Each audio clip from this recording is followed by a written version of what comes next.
sciences program, which is what I oversee. And so basically, you have one program for the body, one program for the mind, and one program for spirit or consciousness.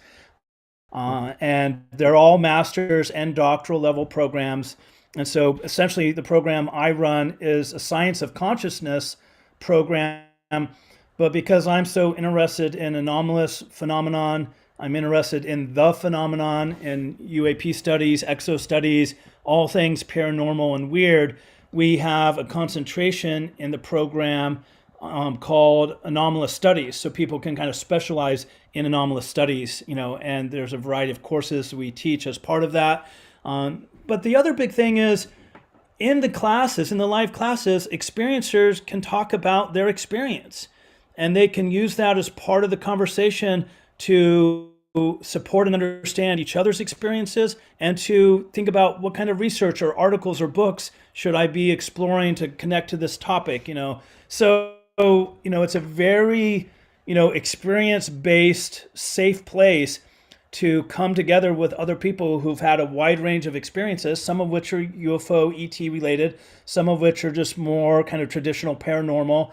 But as a lot of us know, it all kind of is connected, right? And this is my interest. It's like, how do we develop an integral approach to understanding the relationships between what historically have been thought of as very separate phenomenon, but I think increasingly, even just in the last few years, there's a lot of more recognition of like, no, this actually is all interrelated in some really fascinating way. And so that's what we're exploring. And it's really amazing. Thank you so much. Speaking of, so for those of you just joining us, we are here now with Sean Esbjörn-Hargens, who's created the first PhD on the planet for exo studies. He's using an integral approach to understand it. We are also, I wanted to interject because you're talking about experiencers getting together and having conversations. Tomorrow at 8 a.m. Pacific Standard Time, we have our monthly experiencer call where you get groups of 3. So it's not, you listening to someone talking, it's you with 3 other people for almost the whole hour. We have an experiencer come and then everyone connects, and you can do that at lightnet.org/connection. So Sean, you were saying, Alan, did you have a question before I give Sean a question here? Because I loved your presentation when I saw you in New York about the anomalous overview, and I think we have to keep going deeper into anomalies, because are we really going to understand the world we're about to embrace, and that's embracing us? So to what Thomas Kuhn said, in the study for scientific revolutions, like, embrace anomalies and learn the next level of what reality really encompasses. So that's really, I'm really interested in what you have to say. So yeah, go ahead, Zinka. Yeah, how do you think it's all connected? You were just talking about it. What do you think is the, you have a lot of theories, 14 or so theories about why ETs are here. Well, what's your take on it? Man, there's so many considerations, right? And I think this is why, and I'm also, in addition to the doctorate program, which we've been talking about, next month, beginning of the month, I'm launching a new public program for a 6-month community of practice to go into exo studies foundations, and so that's the name of the course. And in that course, we're going to be exploring 15 core concepts that I've been developing in the context of exo studies. And Chester's been there from the beginning, who I see in the audience here, and helping me and others to kind of think through these concepts. And so why I in part laughed when you asked that is because in trying to answer that question for myself, I had to, basically engage those 600 books you mentioned, right? So I created this bibliography of like, what are all the main books one has to have some relationship with? It doesn't mean I've read all of them. I have read many of them, most of them maybe even, but it's kind of like, how do we even start to get our minds and hearts around this at a galactic level?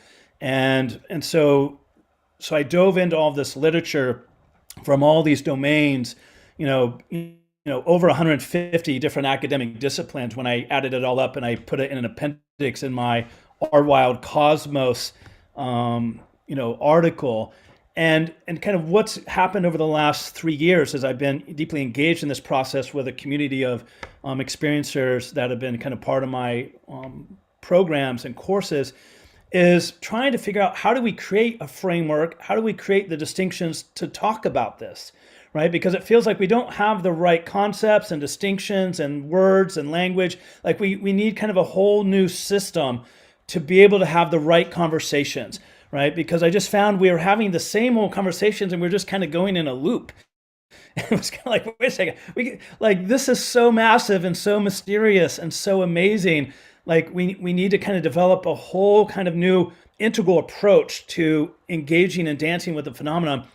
And so this course that's coming up and starting in April, and I've developed these 15 concepts, these core concepts of exo studies.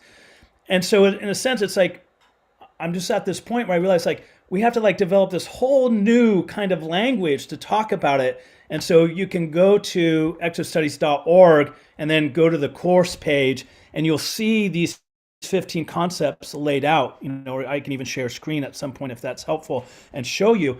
And as you read those, I think a lot of you will really resonate with the different concepts. And a lot of them are, oh yeah, there we go. So yeah, if you go to courses, there, click on there. And then right there, so yeah, beginning there's like metadisciplinarity, taking things seriously, holding them lightly, Our Wild Cosmos, galactic posthumanism, right? Extraterrestrials and meta-persons, right? A big tent for a paranormal party. Leaving Magnolia, right? So Jacques Vallée helped us get a passport to Magnolia, but actually we're now at the point where we need to leave it, right? And so what does that mean, right? Mutual enactment dynamic, multidimensional embodiment. One of the things that really connects all of this, and it's contained here in this idea of multidimensional embodiment, is we have multiple subtle bodies.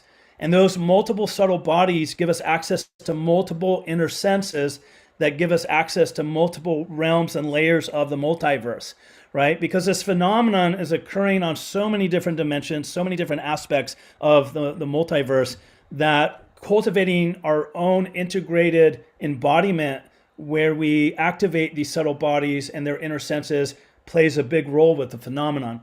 And then this notion of doubleness, like the phenomenon is always this combination of paradoxes. And so how do we make sense of that? Wild being, reality is multiple, withdrawn, fluid, participatory, ontologically weird, indeterminate, enacted, and mysterious, right? Like, so that's wild being. That's just describing the basic foundation of the cosmos. Then, meta-integrative post-materialist science of anomalous realities. Pollock's brush. So just as we need Occam's razor to kind of trim things down to the most simple explanation, when we're dealing with a phenomenon, sometimes we need to expand and make things more complex. As Mike Cleland points out, if it's weirder, it's truer, right? So Occam's razor doesn't understand that. So we need different ways of thinking about the methods we're using. And then the Gordian taboo knot just is exploring the 12 plus different kind of interlocking aspects of social reality that are reinforcing the taboo. And we often are wondering, why is there such a taboo around this? Well, when you look at the political, the educational, the economic, the sociological aspects, you can start to appreciate it. And then this idea of total realization is just kind of looking at how do we combine the mystical paths, associated often with the Eastern traditions, with the occult, magical, and hermetic paths associated with the Western esoteric traditions, for a total, experience of realization. And then imaginal gnosis, like how do we cultivate our own capacity to know and discern and discriminate across these experiences. Right. So thank you, Zenka, for showing that. So you can see it covers a lot of ground. And like to try and answer that question you asked me of like, how is it interconnected? Right. Like I had to come up with 15 different concepts that are kind of highlighting different aspects. Right. And maybe as we as a community keep working through those concepts, we might distill it down to, 3 or 4 key ones. But I'm kind of in this divergent process where it's like, we're having to just really throw the net wide. We're having to really consider a lot of different aspects of the phenomenon. We don't want to necessarily exclude anything, which is why when it comes to trying to answer the question, who are they? Who are these beings that are visiting us? I have identified over 20 viable hypotheses as to who or what they might be, right? Extraterrestrials, extra dimensionals, us from the future, breakaway civilization, demonic beings, it just goes on, right? And so how do we make room for that variety? Because it's likely all of those do explain some of the types of beings we are encountering in this context, right? And so there's so much literature, there's so many different experiences, and there's so many strong opinions. And it's like these strong opinions have kind of gotten into loggerheads with each other. And I'm trying to just open it up and just say, hey, let's listen to each other, let's learn from each other, and let's kind of, just try and take seriously all these possibilities, even while holding lightly, realizing that some might be more true or more appropriate in certain contexts than others. But right now we're at the beginning of the mystery, right? We're just starting to try and come to terms with the magnitude of this. And so we just have to have open hearts, open minds, and open bodies in order to start to kind of piece together what is a new language, what is a new way, of talking about this, what's the new ways of researching this. One of the things we're doing in the doctoral program is inventing new methodologies to research this and to work with experiencers in exploring this. So I'm launching this year a new research project, in large part inspired originally by the free research that Ray Hernandez did and his team, and looking at anomalous cognition and super experiencers. So people like Chris Bledsoe, right? And I've talked with Chris a number of times, and it's like, what is it about Chris that allows him to experience such a wide range of phenomenon, right? And so also looking at the work that Gary Nolan has done with brain imaging and going, oh, maybe the basal ganglia has something to play with, the experience of the phenomenon. And if certain practices allow us to cultivate the basal ganglia and make it hyper-connected, that then enables us to perceive and experience and interact with the phenomena. And maybe some people are born with a hyper-connected basal ganglia, or maybe initial contact starts a process where that hyperconnectivity begins to take place over several years, right? Because often when we have an encounter with the phenomenon, then it just increases over time, right? More and more experiences start to occur. In fact, Gary Nolan's agreed to be an advisor to the program. I'm also teaming up with the John Mack Institute, looking at their database and exploring other, groups of data on experiencers so that we can really design the process of this research, having experiencers weigh in on what are the kinds of questions we should be asking ourselves. What kind of survey would we do? What kind of in-depth interview would we do? How might we engage in the, brain imaging in a way that's non-reductive and non-dismissive, but helps us understand and answer some questions around, what makes experiencers unique, what happens to the brain and the body as the result of encounters, right? These are very fascinating and important considerations. So there's a lot happening, and it's great to be here to share it with you all and to, engage and just see what your questions are. Yeah, speaking of that, if you guys want to ask questions, you can go to lightnet.org/unlimited, and that will get you back into the Zoom with the other people here, where we're going to bring you on so you can ask questions. I think about that website you showed us under resources. Where under resources was that list of the 15 points that you brought up? The 15 points are under courses. So 6-month course, Exo Studies Foundations. And if you go, the website is exostudies.org. That's how you get there. Yeah. Out of all those 15 points, the one that really stood out as the one that I think is the most interesting to pursue is the imaginal aspect. Right. Don't understand what the imaginal realm is. It's not the imaginary. It's actually, and I talk about this in remote viewing, it's actually a cognition that we're capable of developing. And I think for me, a lot of the answers to Zinka's question lies in the imaginal realm. When we really understand that, we'll understand, my theory, the connection to the others. What do you think, Sean? I totally agree with that. And that's a big reason why I focus on the subtle bodies and the inner senses, because the subtle bodies and the inner senses connected to them are what in large part give us access to the imaginal realm, right? And when we visit and explore the imaginal realm, we're usually doing it in a state of consciousness or in a subtle body that is able to, engage and explore that space. And because one of the things I notice in my own experiences and looking at the experiencer literature is how often people describe energy, how after an initial encounter, their psychic capacities get activated, or they have a Kundalini experience, or they walk into a room and the light bulbs bust out, or their watch battery drains out, or the phenomena itself, like the phenomena is extremely electromagnetic in its energetic expression. And so our own electromagnetic dimension, our subtle bodies, our subtle energy system is the interface with the phenomenon. It's even like telepathy. Most encounters with the phenomena, involve telepathy more than like vocal speech, right? And telepathy is another example of this imaginal space and these subtle realms and these subtle perceptions and these modes of consciousness that go beyond the physical. And so I absolutely agree, Alan, that I think the imaginal is kind of a really core layer to understand and explore, because it really is the unlocking to so much of the phenomenon, because I think most of the phenomena occurs essentially in the imaginal realm. And we think we're in the physical realm, but we're actually in this blended space of the imaginal realm interpenetrating with the physical realm. And we're mistakenly assuming it's just physical, when in fact we're kind of like literally in two worlds at the same time. Yeah, exactly.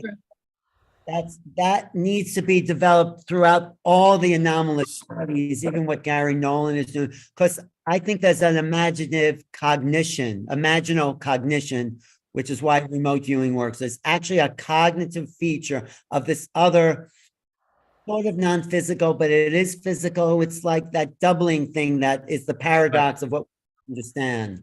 So, but excellent. I love everything you're doing. So happy. Thank you. Yeah, I mean, and we are starting to put the pieces together because we have all this equipment to actually I'm working with a device right now that can put my brain in a certain frequency specifically, so using electromagnetic fields. And we know with the radio research that they love radios. We were using a phone the other day to do it, and they were talking through the phone, but they're like, no, we like the electromagnetics of the radio better. So what is your theory or your thoughts on the fact that they might be time travelers? I know when we did this quiz with the LightNet team before, that was like the number one answer. Oh, wow. Yeah. It's one of the areas that comes up, that I talked about, that we went over in that list, is doubleness. And there's three major types of doubleness that show up over and over again. One is the inside and outside, or mind and matter, subjective and objective. That seems to get mashed up, right? And so, synchronicity is a good example of how something that's happening inside me seems to also be happening outside me. And I can't tell the boundary between inside and outside, like it's somehow kind of co-arising and co-influencing these domains. So the inside-outside boundary is one. The other is self-other, where who I am and what they are, that boundary starts to get blurred, right? And people have experiences of, themselves being ET. They have experiences of, like channelers often will experience channeling their own essentially future self, right? And so there's a lot of moments in the phenomenon where, we'll have an encounter with, even like people who report interacting with hybrid children, right? On the one hand, it's very other, it's very alien, it's very different, it's very scary.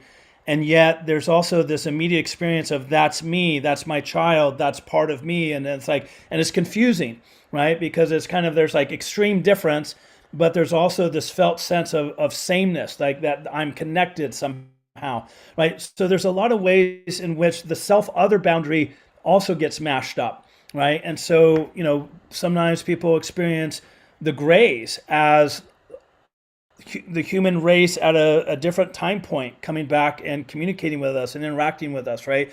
Or people will even have encounters where a very human looking person will essentially say they're from another timeline and, blah, blah, blah, so there's a lot of examples in the literature that point to this. And so I think, and we even just, one of the US congressmen from Tennessee, I think it was, Tim, forgetting his last name, but he even went on record recently saying, just I think it was in February, saying that he thinks a third hypothesis is it's us from the future coming back with new tech, right? So to have a U.S. congressman go on record with this extreme hypothesis is super exciting, right? And there's so many different kinds of encounters, and there's so many different types of beings that are being encountered. I think we have to make room for the possibility that some of them are time travelers, and maybe a majority of them. They might not all be ourselves from the future, right? They might be ET beings from the future, but are not us, right? Like it seems likely both types of scenarios are viable, but it also raises a question like, why do we really evolve into grays? Like that's a really interesting consideration. And is it because of the hybrid programs or something else? So I just think it raises all these fascinating questions, but we have to remain open to the possibility that some of these encounters are actually us from the future. And then what are the implications of that for ourselves in this moment? Yeah. So before we talk about what you think is going to be happening in the next couple of years, I wanted to ask you just deeply why you're doing this. Like, what did you have an experience, or why has your whole life centered around this topic? Yeah, I did have a series of experiences, and I continue to. I think of myself as a micro experiencer. I haven't had like the big kind of classic, experiences that just kind of change your life in a single moment, or over a couple day period. But I've through my meditative practice, through the different traditions I work with spiritually, I've had a series of encounters with non-human intelligences. And as I tried to make sense of that and explore that, it became obvious to me that some of them seemed to be galactic in nature. And so that really started to open me up to kind of the ET topic, which I'd always been interested in and open to, but I didn't have like an experiential basis from which to really consider that, possibility. And I just, it just feels like I'm just following the unfolding of my soul. I'm just like, I'm finding myself a place in life where I would have never imagined that I would be here. I never would have imagined I would be, kind of trying to pioneer new ways of thinking and talking about, what I call exo studies. And so for me, the very fact that I'm in a situation that I would have never imagined for myself is in some ironic way a sign that I'm on the right path. Right? It's not like it was pre-planned. It's not like I thought, hey, this would be cool. It's kind of like I've been kind of kicking and screaming the whole time. Like, really? I have to talk about this in public? Like, oh my gosh, like, what are people going to think? So, there's a lot of that goes on, at the same time. But at the end of the day, my soul wins out. My soul is saying, Sean, talk about this. Sean, explore this. Sean, offer a course, see who shows up, right? So, in that sense, I really feel it's the guidance that's coming from them, that's coming from my higher self, that's coming from, any other layers and aspects of the multiverse. And so it's really in a humble and open, like totally surprised and amazed way that I find myself here. It's just kind of like, wow, who would have ever guessed? Not me, right? And you have people from all over the world coming to your courses. What happens to the people that take this 6 months course? Yeah, well, Chester, you're going to have to weigh in here too. But I'll say a couple things. I think one of my kind of gifts, Zinka, is I have this big brain, this big mind. I read a lot, I study a lot, like I'm interested in learning as much as I can. So I'm just like a real, like kind of intellectually driven. At the same time, I have a really big heart, and I want to have, intimate conversations with people. I want to be in direct contact with reality.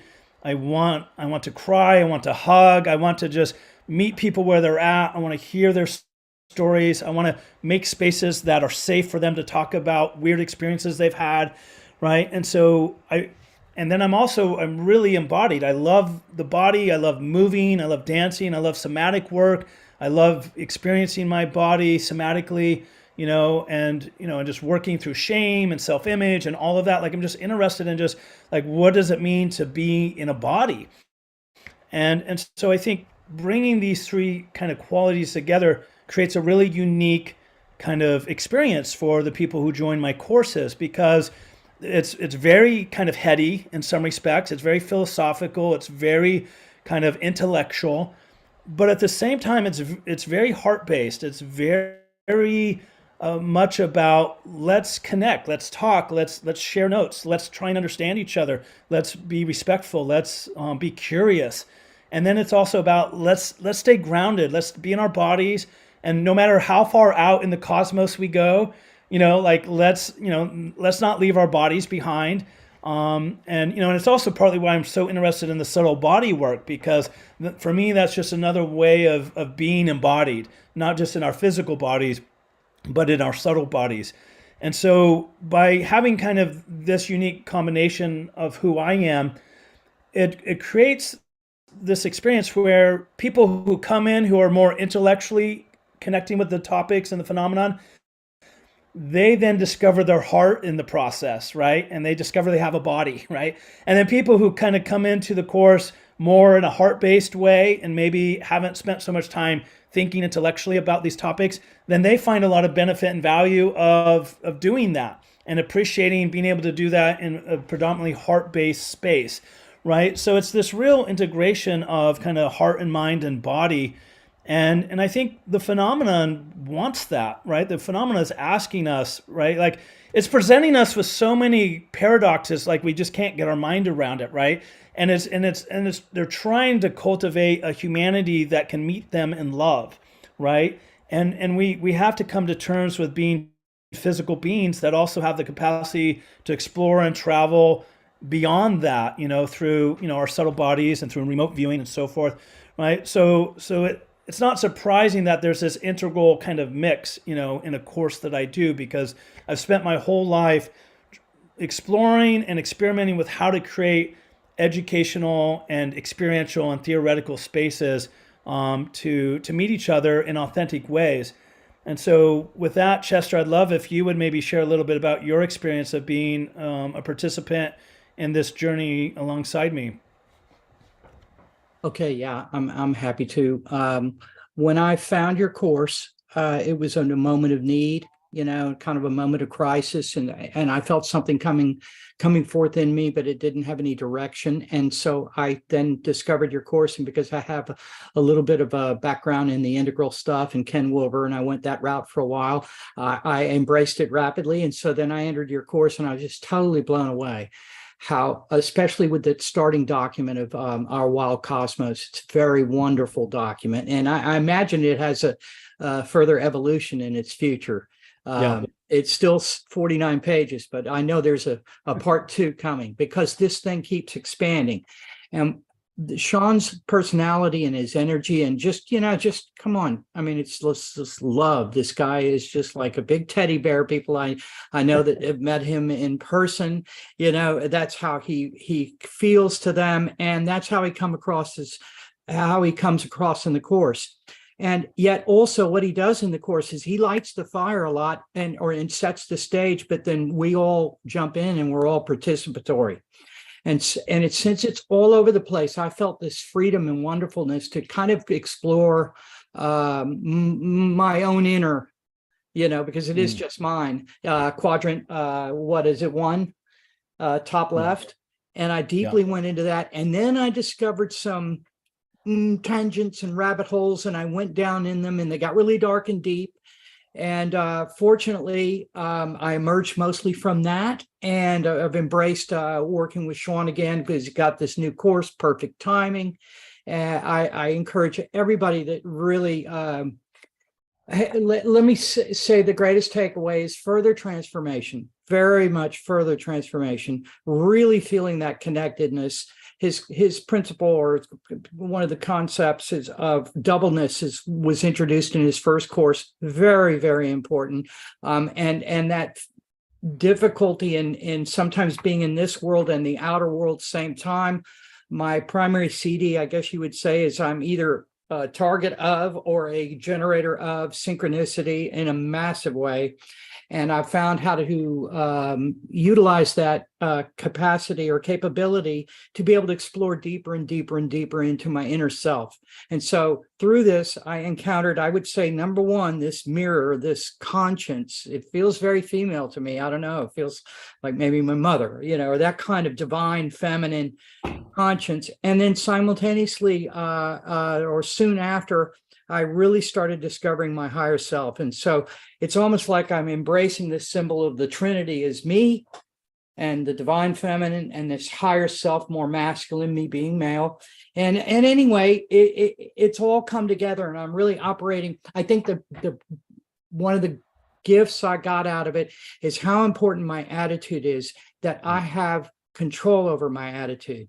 And like Sean's energy and the folks in the course and everything are really positive folks. And so that really helped me raise my energy, but understand the personal responsibility I have in continuing to develop that energy and bring it forth and bring it forth. So I'm all about positivity, enthusiasm. I know our world kind of seems weird if you pay attention at all to this, like, the media or anything like that. You can really get, or I could really get upset and depressed and feel a little hopeless and everything. But that's almost like a mosquito now that's biting me every once in a while when some of that crosses my path, and instead I just focus on continuing to maintain that attitude of gratitude and attitude of positivity and attitude of enthusiasm. So anyway, there's a wrap. That's so great. Thank you so much, Chester, for sharing your experience. I've had the same experience. Sean, the ETs picked you for a reason. You're very high vibe. You live your truth. You have this beautiful family. You've had this beautiful work in the world, and you do create that safe space where everyone can be curious. And then you're offering it for $495 for 6 months and meets Right. twice. So Yeah, it's just like a no-brainer, come when you can and be involved in it, and be with other people who are also asking these, how do we see these angles, right? What is the angle? And that's really latent too. I mean, we believe that not one person has the right angle. We have to actually come together to be like, what's your angle? My angle is this. Okay. And together we kind of come up with the picture. Alan has a question for you, and I do too. And then I think we're going to open it up to the group here. So again, if you're watching online, you can go to lightnet.org/unlimited. That will put you into the Zoom. Yeah, Sean, I appreciate the way you've laid it all out and broken down sort of what we're up against. We're up against an old way of viewing reality. I think you get to it with this idea of doubleness. How is it possible that there's a subject and object, and that object is impinging on the subjective experience, and the subjective experience is then projected out as an objective reality outside of us, so, and that happens with UFOs. Like I saw something in the sky, and it looked like there was a little blue light coming out of the ship, and I said to myself, did I see a little blue light? And it did it again. It's like it was in my head. And lots of people talk about this merging of subject and object, yet the old paradigm has put something in the way. It's like a big boulder in the way that doesn't allow that merging of this new, like the way to the future is the resolving of paradox. So we have this exterior, and then how do we get beyond this purposeful split, and in order to the paradoxical views to really get deeper into the truth? I guess that's my question. Yeah, I think this is one of the things that just really stood out to me as I really started to study the phenomenon, is just how it undercuts consistently all these binary categories we have of mind and matter, self and other, past and future. And it really, and I think Jeffrey Kripal says it really well when he says the anomalous are non-dual signs. These anomalies are signs of the non-dual nature of reality, right? And so they're reminding us, the phenomena is reminding us of this deeper order of interconnectedness that then, as we try and navigate it in our 3D bodies, like it naturally kind of appears as subject and object or self and other, but that at another layer, it's not, right? These things are fully implicated in each other. And so it's like this kind of wonderful reminder of the kind of non-dual nature of reality. And it's so curious that the anomalous phenomenon have been so discarded and ignored by even like consciousness researchers, even by like transpersonal psychology, right? So like it's so curious to me that so many different fields of study that you would just think would naturally be drawn to the anomalies, because as you pointed out, Alan, Thomas Kuhn highlights that anomalies are what allow the new paradigm to emerge, because it's like they can't fit into the current explanatory framework, and so it forces, so if anything, we should be the most curious about the anomalous, right? Because it's this reminder that we don't have a map that includes everything, right? And so and I think that's part of what's being birthed is we need a new cosmology. We need a new story of how we understand ourselves in relationship to the multiverse. And I think the indigenous cosmologies have a lot to offer in terms of how we might, rethink that. And obviously the quantum sciences do too. So yeah, it's an exciting new story. Have a front row seat and are helping to craft. Yeah, that's right. We always say you're front row seat to the evolution of humanity, and we're in that exponential curve right now. And I wanted to talk to you about that before we open it up to questions. So, what in your crystal ball? Mm-hmm. Not only are you seeing that's going to happen in the next between now and 2027, what do you hope would happen? So we can talk about both things, but let's start with your ideal scenario. What do you hope happens as we bring this into the 3D physical world? Yeah, so one way that I've kind of approached this is I have been, making a list, a document that has all these key dates and, things that have happened on those dates over, and particularly over the last 5 years. And, essentially starting with, the New York Times article on December 16th, 2017, right, with Leslie Kean. And then what's interesting when I don't pretend that I have everything on the list. I know there's a lot of other things that could be added, but I've really made a concerted effort to have lists, key books that have been published, key documentaries that have been published, key articles that have come out, key podcast interview quotes, just like some of the core moments that I feel are really pointing and contributing to this momentum that's happening. And what's interesting, and this is a document that I have posted in the Slack space of the course, and if you look at December 16th, 2017, basically the year after, right? So that was right at the end of 2017. In 2018, there's really only like 2 or 3 notable things that happened that year. So basically it's crickets, right? Totally silent. Like everyone's just like, what? The next year, 2019, we have basically 6 items that are really notable. And these were pretty notable items, right? The Scientific Coalition of UAP Studies hosts their first conference. The Navy drafts new guidelines for UAP reporting. The New York Times comes out with their article interviewing 5 Navy pilots. Lou Elizondo admits in an interview with Tucker Carlson that the U.S. government has debris from ET craft. And then interestingly, President Trump goes on record in June basically saying he doesn't believe in UFOs. And then the U.S. Congress begins to receive their first round of classified briefings on UFOs that have happened, in a long time. So that happens in 2019. When we get to 2020, 17 things happen, right? So we go from 2 to 6 to 17. 2021, we have 53 items I've documented. 2022, even more. And already this year we have 24, right? So you're seeing this exponential activity. And, and there, when you go through the list and you look at the quotes, I'm mostly pointing to like the military, personnel going on record, U.S. Congressperson saying things, really key books and documentaries. And so it's all very mainstream. It's still not getting into the consciousness stuff so much, right? That piece still isn't really part of the conversation on this larger scale.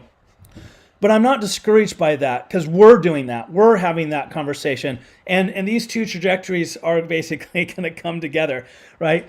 But what it does show, and Chester pointed me to a recent podcast video that Stephen Bassett did, where he's kind of predicting, that basically, over the next 6 months, buckle your seatbelts, like all these things are in motion behind the scenes, and the government's basically laying down the infrastructure for the president to come out and admit basically a non-human intelligence presence that is on this planet interacting with us, right? And so my hope is that, yes, within the next year or maybe 2 years, that we get a U.S. president to basically go on record confirming, ET in one way or another.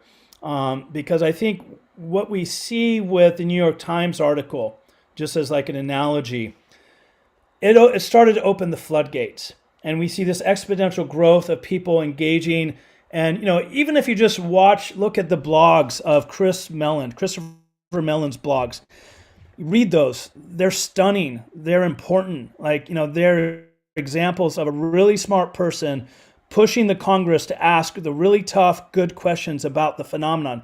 Still from a predominantly military, national security, airplane safety perspective, but he's doing that for a reason, and he's putting into that process, some real, powerful questions, and so and even with Leslie Kean's recent 5-part docuseries coming out with National Geographic, it's not getting into the paranormal. It's not getting into the anomalous so much. It's not getting into all the weird, cool, interesting stuff.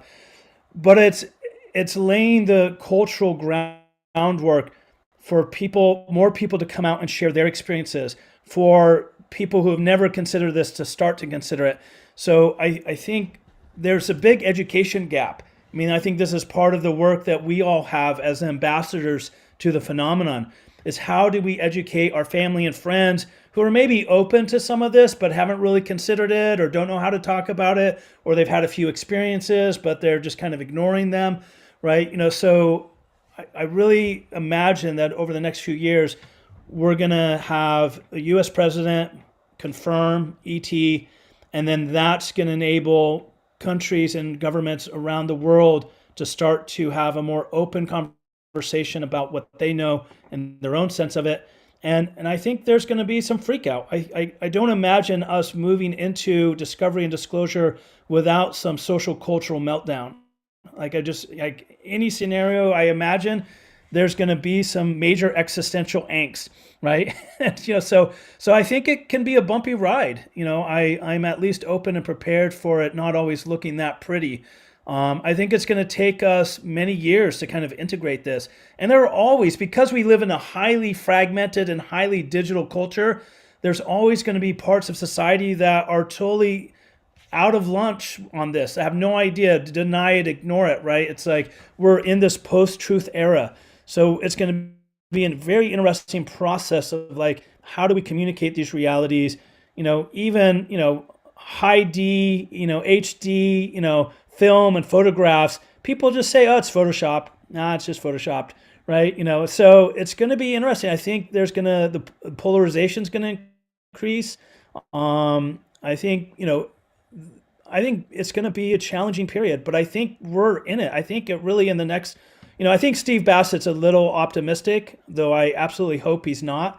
But I think in the next 1 or 2 years, it's going to get very interesting, and it might even be in the next 6 months, right? It's absolutely possible in the next 6 months we're going to have some major things happen, in part because if you look at the legislation that Biden signed at the end of December, right, that provides the whistleblower protections, that if we really start having those individuals coming forward and giving classified briefings behind closed doors to Congress, Congress has already showed that they're taking this very serious, right? And they just funded Arrow, the first year of operating budget for Arrow, $62 million.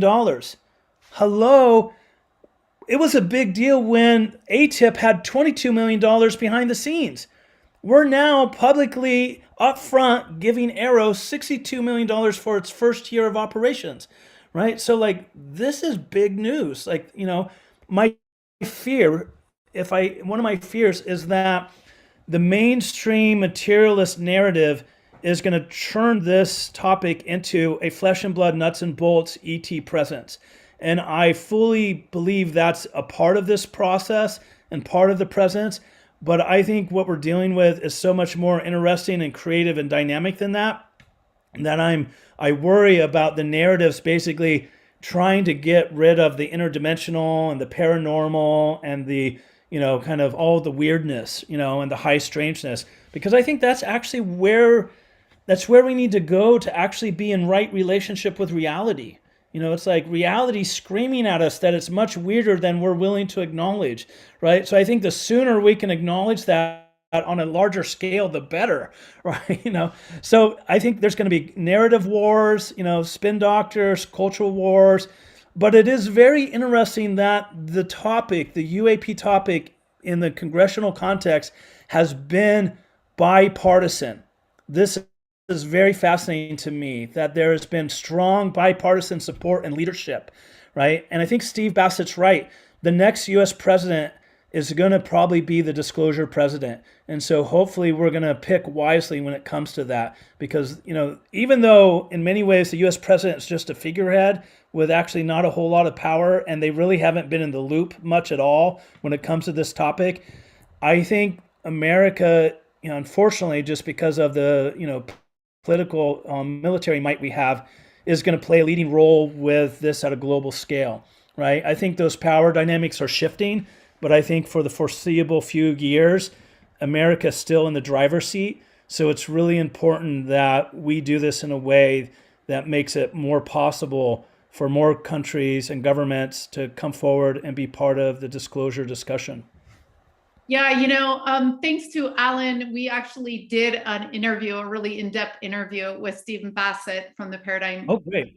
And, you know, I love how he called how this is going to happen. You know, it's the president first, then it's open contact. Right. You know, and I've been loving like that in my brain of thinking, oh my gosh, I'm going to be at parties with ETs. Like I'm going to right. Star Wars bar.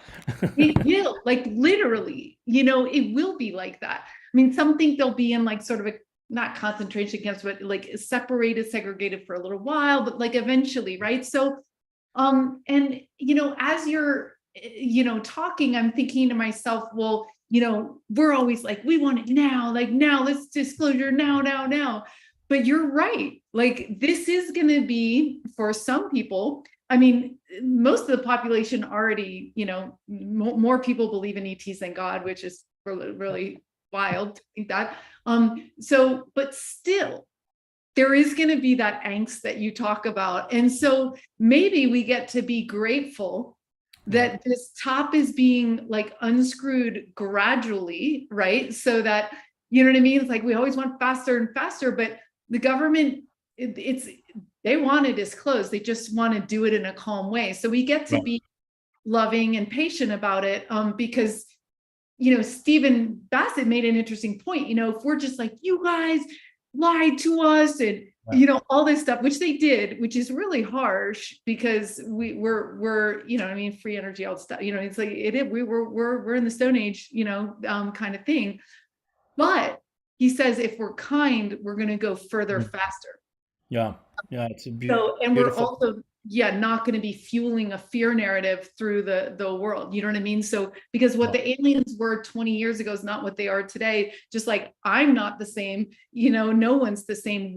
We are all one thing. We're one thing. So there's a part of us that are jerks, and that part of us is getting less. So we get to really like do what you do in your classes with this whole disclosure process. And we get to say like, all right, man, this is what happens and what do we want to happen in the future. So this next 6 months, that would be really cool. And I just want to we're going to open it up for questions. Pauline has her camera on, which is perfect. But I just want to encourage all the musicians out there to write songs. Like when we have angst and confusion, like hit the guitar, man. I also want to tease out, we will be releasing Stephen Bassett's interview soon. It's in the edit bay right now. And one of the proposals that we came up with together during the interview is to create a reverse protest system. So, because that was one of his strongest points, was he said, look, this is bipartisan. We've got the election coming up. Both sides want disclosure, and all people want disclosure, the Bassett. So this is a great thing to run on because Right. So we decided that, and I asked him, who are the Congress people that and the journalists who've really taken one for the team? Just like you said, you're like, I can't believe I have to talk about this. This is, you took one for the team. And now you've legitimized, just like Avi legitimized this in academia. Thank you. You know what I mean?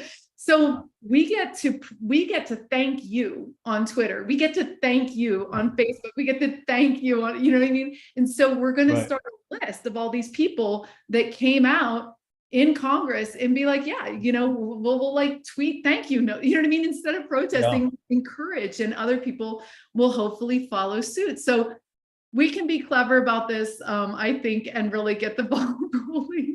Totally. Yeah, people are aliens too. So I mean, it's like you just look to the next generation is not a big deal.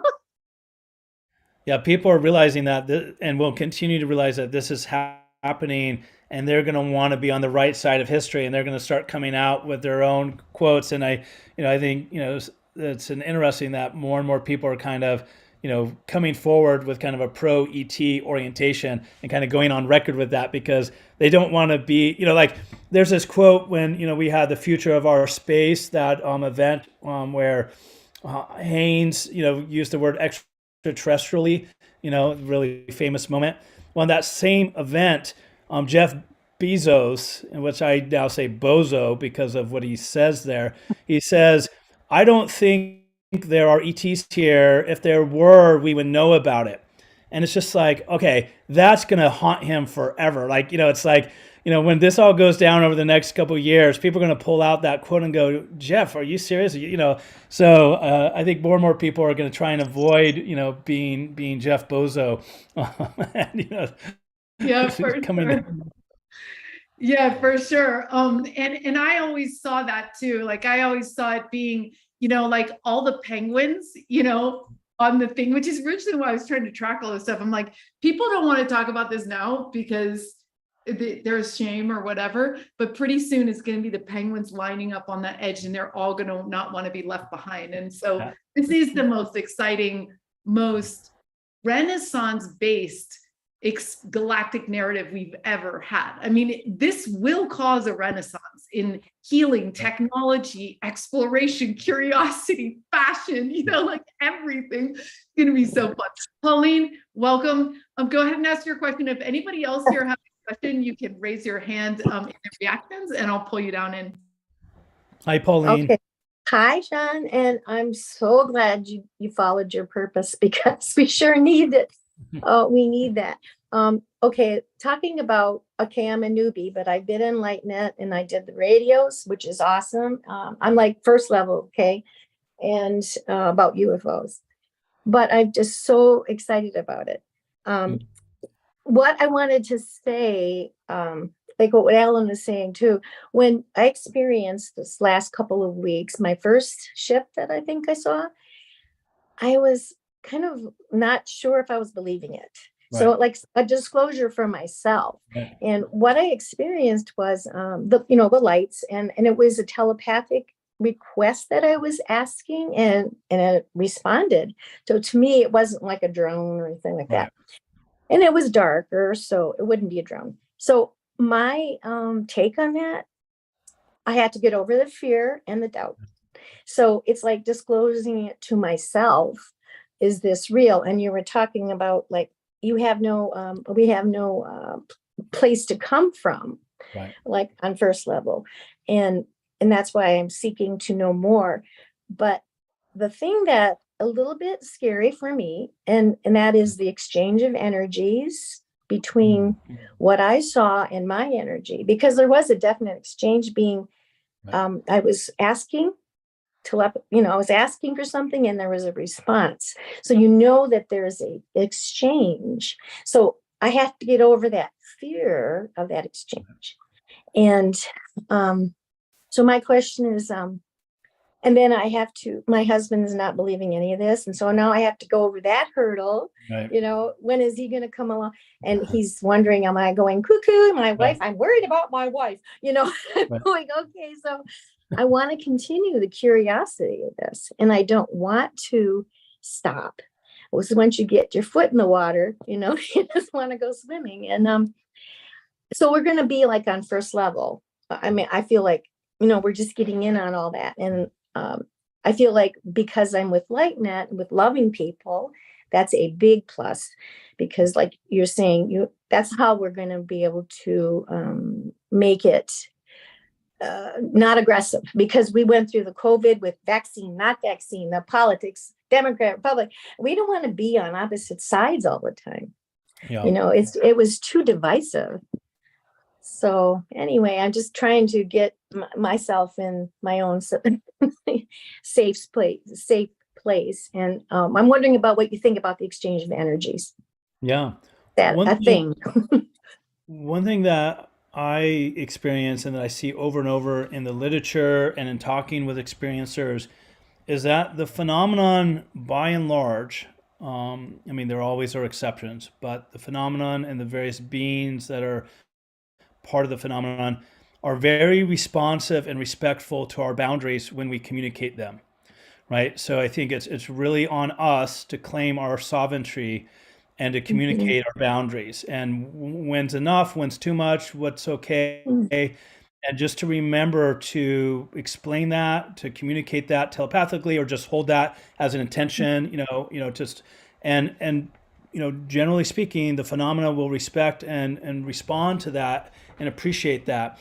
And so I think we just often kind of forget that we have that capacity, because sometimes the phenomena is so overwhelming and so mysterious and magnificent, and we just kind of like we just open in a way, we just kind of naturally open in the face of it, and then sometimes we just kind of close down in the face of it.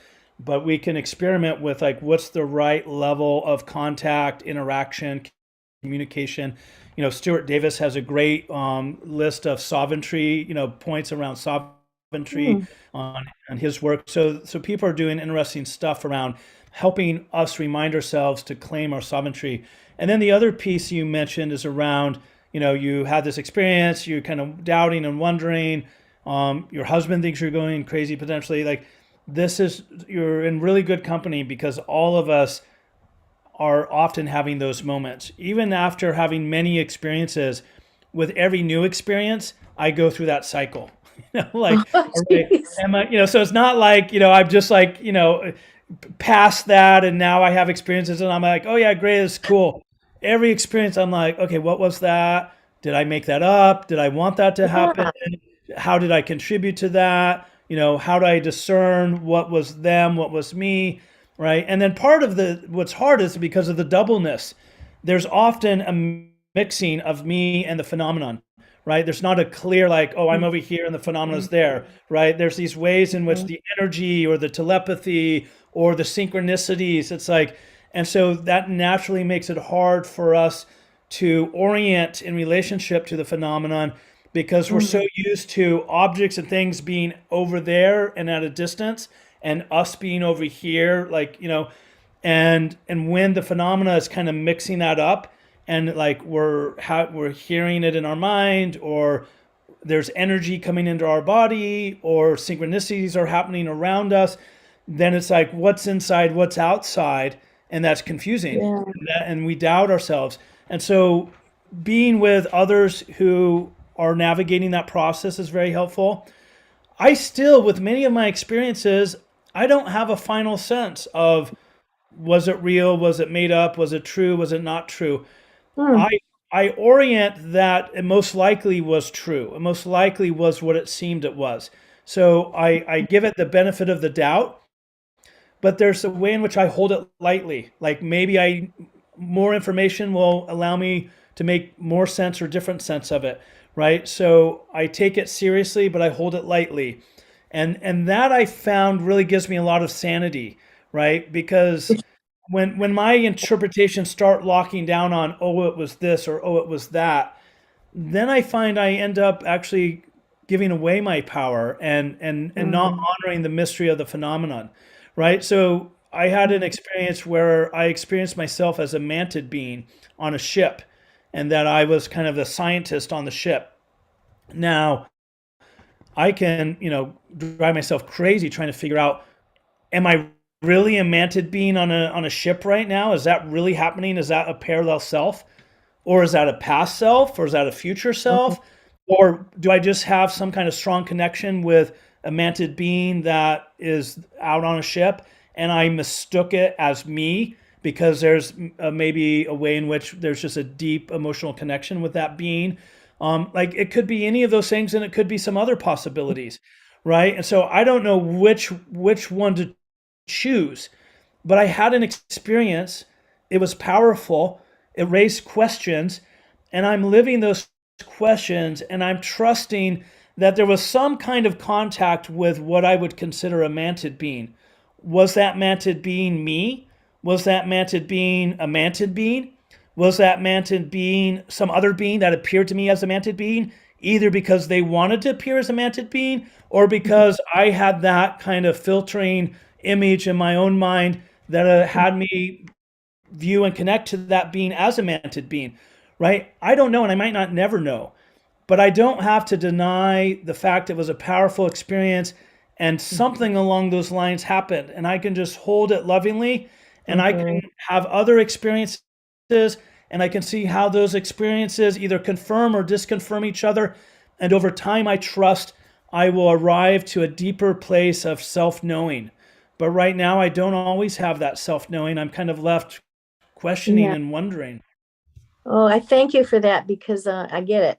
Just keep ourselves sane, and just try to be grateful for the experience and not Yeah. try to overthink it Yeah, and allow exactly. it to happen again if it's meant to. When I'm ready, Yeah. Thank you so Yeah. much. Yeah, Yeah, and I totally resonate also. Thanks for your question, Pauline, because I think a lot of people have this question. I resonate also with the boundaries thing. I always just put the I do believe that in these two dimensions, there is an agreement about how this works. And we being incarnated here, we do have an upper hand, at least before they get here, you know what I mean? And I think we'll be mature enough to handle when they will. But I do believe personally that we get to, I don't want to experience that anymore. And that's okay that it's experienced in that way. And I'm requesting a different type of experience. So our intention is very powerful.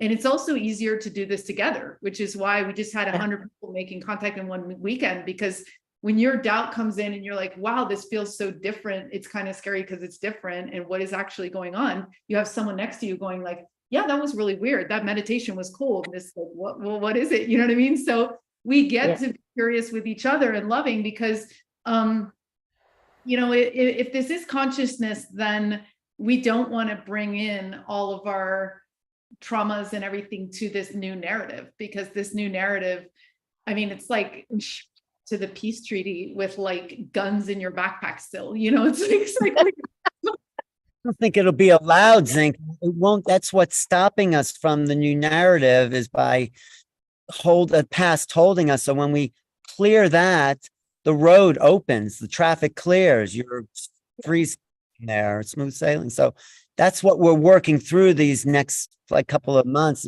This whole Pluto and Aquarius, if you buy that stuff like that, it clears the decks for something new to happen, I think. Yeah. Thank you so much, Alan, for being here with us today. I look forward to seeing you later at the conference. Alan has also arranged for an incredible interview on the 28th with Daryl Anka, who is going to be talking about his new escape room called the Keys to Destiny, which he's doing in LA. So that's on the 28th at 9 a.m.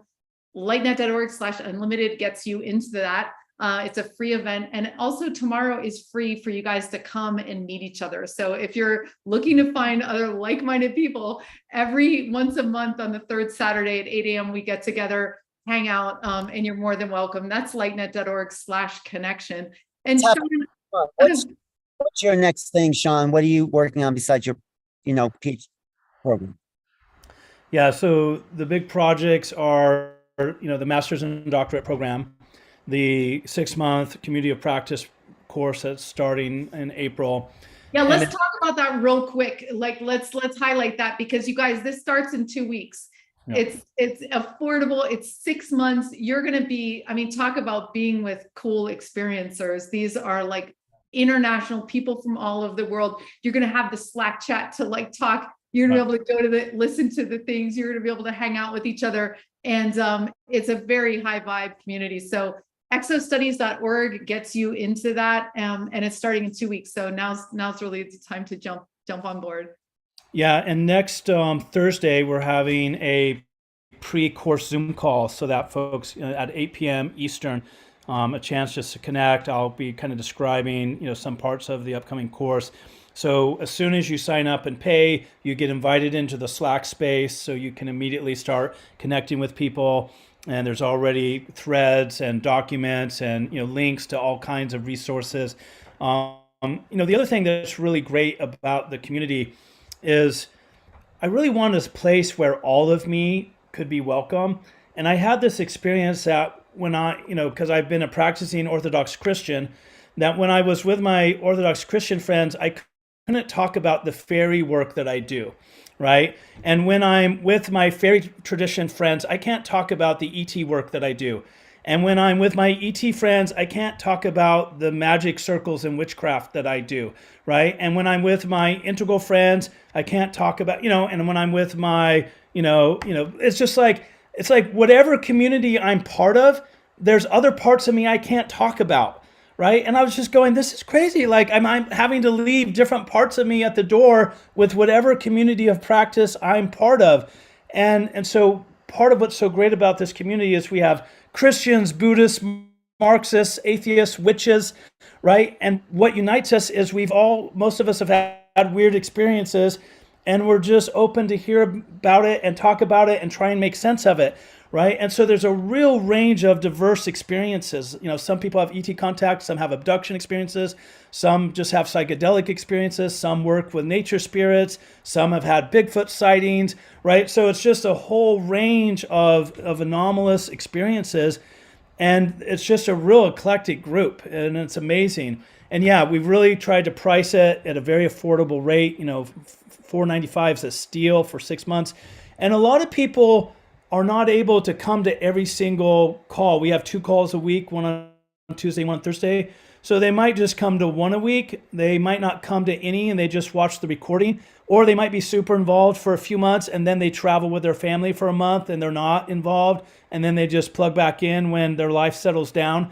So because it's 6 months, it really allows you to kind of weave it in and out of your life in a way that works for you. And a lot of people engage in a lot of different ways. So it's really flexible, and it's a great community. We have a lot of fun, and we're going to be talking about all those concepts that are listed on that page that Zinka showed. So it's going to be fun, wild, weird, and amazing. Beautiful. Thank you so much. Yeah, Oh, thank you.